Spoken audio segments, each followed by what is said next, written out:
الحمد لله الحمد لله الذي أحسن كل شيء خلقه وبدأ خلق الإنسان من طين ثم جعل نسله من سلالة من ماء مهين ثم سواه ونفخ فيه من روحه وجعل لكم السمع والأبصار والأفئدة قليلا ما تشكرون. الحمد لله الذي أسبغ علينا نعمه ظاهرة وباطنة، من أعظم نعمائه نعمة الأمن والأمان ونعمة الإيمان، من فضل بعثة النبي العدنان رحمة للأنام عليه أفضل الصلاة والسلام، وعلى آله الأطهار وصحابته الأبرار خصوصا من المهاجرين والأنصار تابعين وتابعين بإحسان إلى يوم الدين. أما بعد أيها المؤمنون، يقول عز من قائل بعد أعوذ بالله من الشيطان الرجيم: ورحمتي وسعت كل شيء. ويقول كذلك: قل يا عبادي الذين أسرفوا على أنفسهم لا تقنطوا من رحمة الله، لا تقنطوا من رحمة الله، إن الله يغفر الذنوب جميعا إنه هو الغفور الرحيم. أحبتنا في الله، عن عبد الله بن العباس حبر الأمة وترجمان القرآن قال: قال رسول الله صلى الله عليه وسلم فيما رواه البخاري في صحيحه ومسلم باختلاف يسير: إن الله كتب الحسنات والسيئات ثم بين ذلك، فمن هم بحسنة فلم يعملها، فمن هم بحسنة فلم يعملها كتب الله له عنده حسنة كاملة، فإن هو عملها كتب الله له عنده 10 حسنات إلى 700 ضعف، إلى أضعاف كثيرة. الله الله.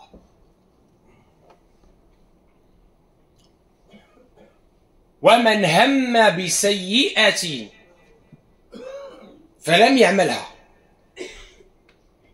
كتب الله له عنده حسنة كاملة. الله الله. كتب الله له عنده حسنة كاملة، فإن هو عملها كتب الله له سيئة واحدة. انظروا إلى عظام رحمة الله وفضل الله. Mes chers frères, mes chères sœurs, Allah tabaraka wa ta'ala nous a mis en avant sa grâce, sa miséricorde immense, son pardon, afin de nous inciter à l'aimer, à l'adorer. Il nous a dit: ma miséricorde enveloppe toute chose. Et il nous a dit: oh mes adorateurs qui ont commis des excès au détriment de leur propre âme, ne désespérez jamais de la miséricorde d'Allah, car Allah pardonne tous les péchés, il est le pardonneur miséricordieux. Et dans le hadith authentique rapporté par le compagnon Abdullah ibn al-Abbas, surnommé Habr al-Umma wa Turjuman al-Qur'an, le savant de la Umma et l'interprète du Coran, notre prophète alayhi salatu wassalam nous livre un message plein d'espoir, magnifique, magnifique.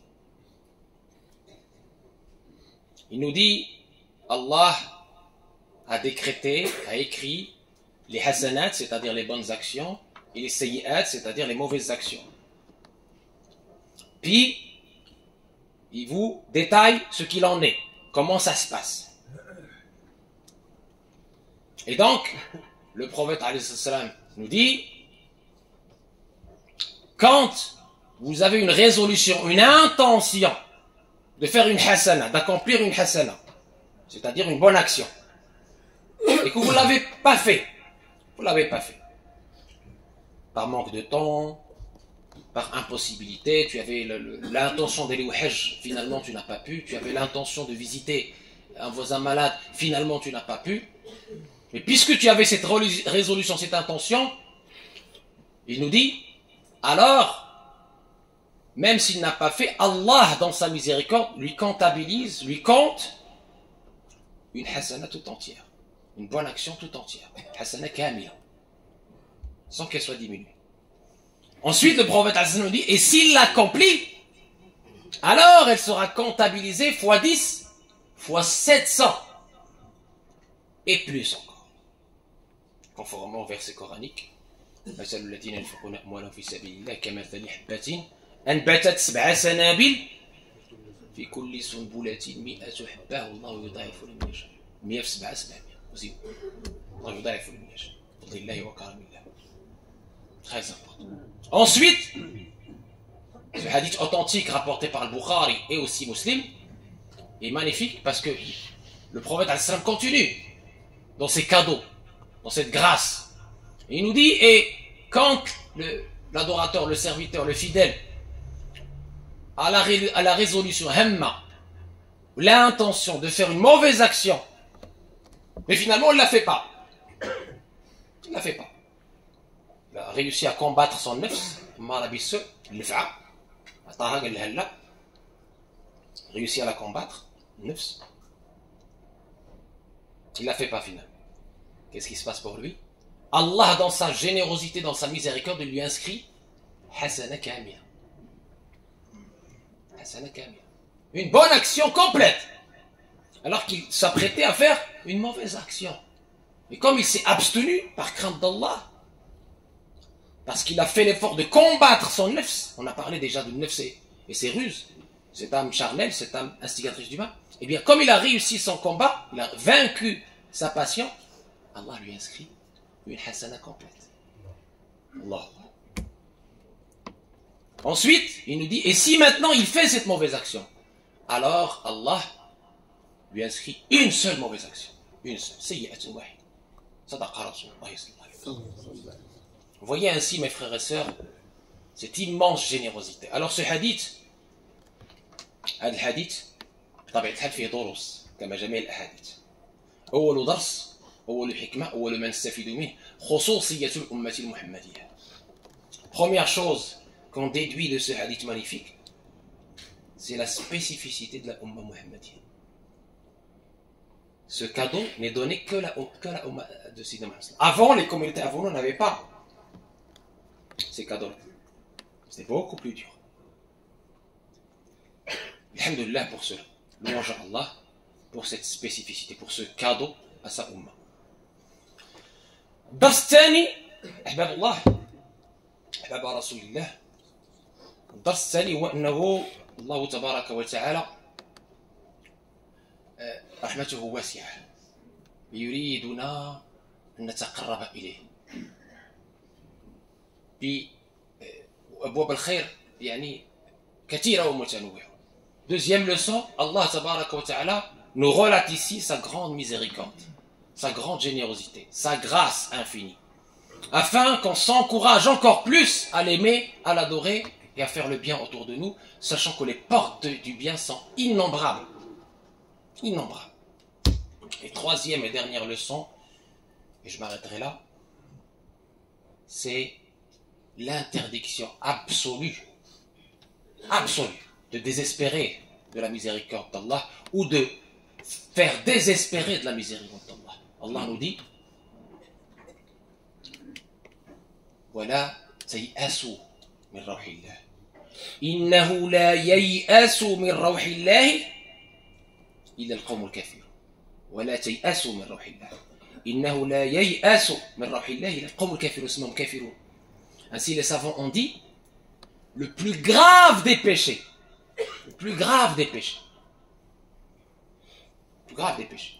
c'est le désespoir, parce que c'est la porte royale du diable. اليأس أو التيئيس والتقنيط أعظم الكبائر على الإطلاق. Parce que c'est ce péché-là du désespoir qui t'amène vers les autres grands péchés. Shaitan te dit non, non, Allah ne va pas te pardonner. Pour te fermer les portes de l'espoir. Et comme ça, il t'enfonce dans les erreurs, dans les péchés, jusqu'à aller jusqu'au shirk, jusqu'au kufr. C'est pour ça qu'il a dit Innahu la yay'asu min rawhillah, illa al-qawmul kafirun. Et on va voir la suite, bien sûr, avec des exemples précis pour qu'on puisse comprendre cette grande miséricorde d'Allah et la nécessité d'être sur les parts de la miséricorde envoyée aux univers, c'est-à-dire Sayyidina Muhammad sallallahu alayhi wa sallam, qu'il a été qualifié de Rahman lil Alamin, pour qu'on puisse représenter dignement l'esprit de cette religion.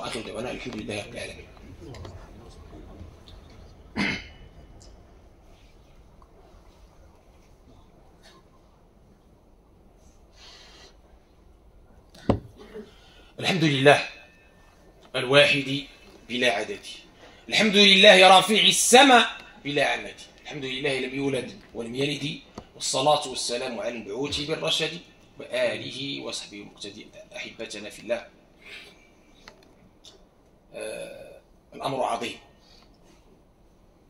أمر عظيم. الحديث الذي سمعتم لا بد أن نجعله في قلوبنا ونربي عليه أبناءنا ونبشر ولا ننفر.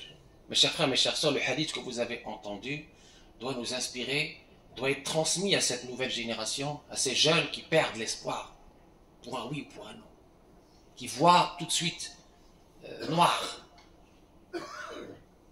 qui n'ont plus confiance en Allah, donc dans l'avenir.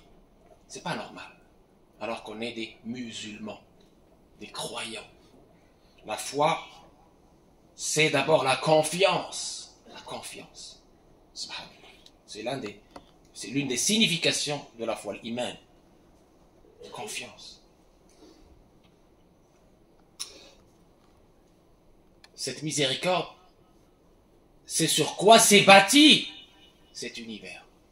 Cette miséricorde, c'est sur quoi s'est construite la da'wa Sayyidina Muhammad sallallahu alayhi wa sallam. Cette miséricorde, c'est le qualificatif essentiel du dernier messager sallallahu alayhi wa sallam et le secret de son élection. Il est la meilleure des créatures parce qu'il est la miséricorde envoyée aux univers. Stafahullah bi khayr al-khuluq wa ala ra'siha khuluq ar-rahmah.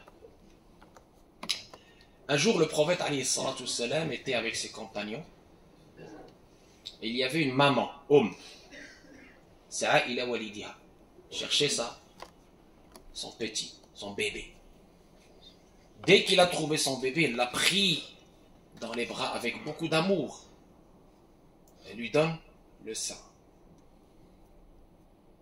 Beaucoup d'amour et beaucoup de passion. Bon, le prophète alayhi salatu wassalam a dit à ses compagnons, regardez cette maman. Ara'aytum hadihi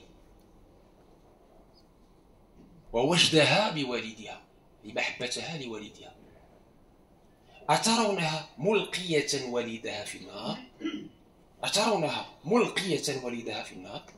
Est-ce que, il pose la question aux compagnons, vous voyez l'amour de cette maman pour ce bébé? Ils ont dit oui. Il dit, est-ce que vous pensez que cette maman pourra jeter son enfant dans le feu? Pose la question, on ne sait jamais. قالوا لا يا رسول. Ils ont dit non, pas possible, au messager d'Allah, que cette maman jette son bébé dans le feu. Pas possible. C'est un hadith authentique, encore une fois. Et ils ont dit non, c'est pas possible. Il est inimaginable que cette maman puisse jeter son bébé dans le feu. Impossible. Inimaginable. Parce qu'il a cette miséricorde, cet amour pour lui. Alors le prophète alayhi salam leur donne l'image, leur donne le message dont on est en train de parler aujourd'hui. فالله أرحم بكم من هذه بوالدها. الله أرحم بكم من هذه بوالدها. Allah subhanahu wa ta'ala est encore plus miséricordieux pour vous que cette maman envers son bébé. Vous voyez la signification de wa rahmati wasi'at kulla shay. Et à contrario, mes chers frères, mes chères sœurs, quelqu'un disait Wallahi la yaghfirullahu li fulan. Je jure par Allah que Allah ne va pas pardonner à un tel. Le prophète dans le hadith authentique nous dit, quelqu'un disait de quelqu'un, je jure par Allah que Allah ne va pas pardonner à un tel. Et Allah subhanahu wa ta'ala prend la défense de cette personne. Man alladhi yata'alla alla yaghfiru Allahu li'abadi. Faqad ghafartu lahu wa atabshakum. Qui est-ce qui prétend que je ne vais pas pardonner à cet adorateur? Alors, je viens de lui pardonner et je te châtie. Vous voyez le message? Vous voyez la profondeur de cette belle religion? Donc mes chers frères, mes chères sœurs, on se doit d'être mubashiri, annonciateur de la bonne nouvelle, et non monefiri, pas rebuter les gens. Muyassirin, facilitateur, et non mu'assirin, créant la difficulté. Cette miséricorde divine et cette miséricorde prophétique de notre prophète doivent nous inspirer dans nos actes de tous les jours. On doit prendre la main des autres pour les sortir de là où ils sont. Pas les enfoncer en aidant Satan contre eux. Qui ne faute pas? Qui ne commet pas d'erreur? Nous avons besoin de cette rahma aujourd'hui, mes chers frères, mes chères sœurs. C'est pour moi la seule façon de faire de la dawa aujourd'hui dans l'époque trouble, difficile, de tentation dans laquelle on vit. Nous avons besoin de redonner espoir à tout le monde, à commencer par notre jeunesse, pour qu'ils puissent renouer avec leur religion, pour qu'ils puissent revenir à Allah tabaraka wa ta'ala, dans la douceur, dans la beauté, dans la bienveillance. Allah tabaraka wa ta'ala nous dit, il est heureux, yafrahu, yafrahu, bi'aoudati abdi, bi'ruju'i abdi. Quand son serviteur revient à lui. Et il nous donne une image, bien sûr, Allah tabaraka wa ta'ala ne ressemble à personne. C'est juste pour nous, c'est de la pédagogie pour qu'on comprenne. Comme celui qui avait perdu son chameau, sa monture dans un désert aride, vide, et qui la retrouve après. C'est incroyable. Donc, revenons vers Allah et donnons espoir aux autres. Donnons espoir aux autres. Faisons-les venir vers Allah. Faisons aimer Allah à ses créatures. Faisons aimer Allah à ses créatures. Soyons des témoins et non pas des juges. فلنحبب الله تبارك وتعالى إلى مخلوقاته ونكون رحماء أينما حللنا وارتحلنا. أقول ما تسمعون. أسأل الله تبارك وتعالى أن يجعلنا كذلك، يجعلنا رحماء، يجعلنا مبشرين غير منفرين، ميسرين غير معسرين. الله تبارك وتعالى nous inspire de ce qu'on vient d'entendre aujourd'hui et qu'on puisse propager autour de nous l'espoir et non le désespoir, qu'on puisse se repentir à Allah avec un repentir sincère et qu'on puisse frapper à sa porte tout le temps, sans désespoir et sans relâcher, être toujours en train de revenir vers lui à chaque fois pas. Qu'Allah nous aide à représenter dignement cette belle religion et ce dernier messager par l'être et le paraître, par la beauté, par le bon comportement, par le bel agir, par le service désintéressé. Qu'Allah purifie nos cœurs, qu'Allah nous donne l'amour sincère entre nous pour lui, qu'Allah nous unisse, qu'Allah apaise les tensions, ramène la paix aux frères à Gaza, au Soudan, etc. Qu'Allah les soulage, qu'Allah éteigne les feux de la fitna, les feux de la guerre partout, et un dua pour nos bacheliers qui passent leur bac cette année. Comme à chaque année, on prie pour eux, pour que ces examens passent dans les meilleures conditions et qu'ils aient les meilleures notes. Allah يعطيهم أحسن إن شاء الله ما يعطي السائلين. اللهم أعطيهم أحسن ما يعطي السائلين. اللهم أعينهم في هذا الامتحان فهم منها سليمان فهمهم وعاونهم وكون معهم يا أرحم الراحمين. كالله تبارك وتعالى guérisse nos maux intérieur extérieur. كاين اللي يرسلوا معنا رسائل باش إن شاء الله ندعو معهم على شفاء الأقرباء. اللهم رب الناس اذهب الباس اشفي انت الشافي شفاء لا يغادر سقما ولا يبقي الما.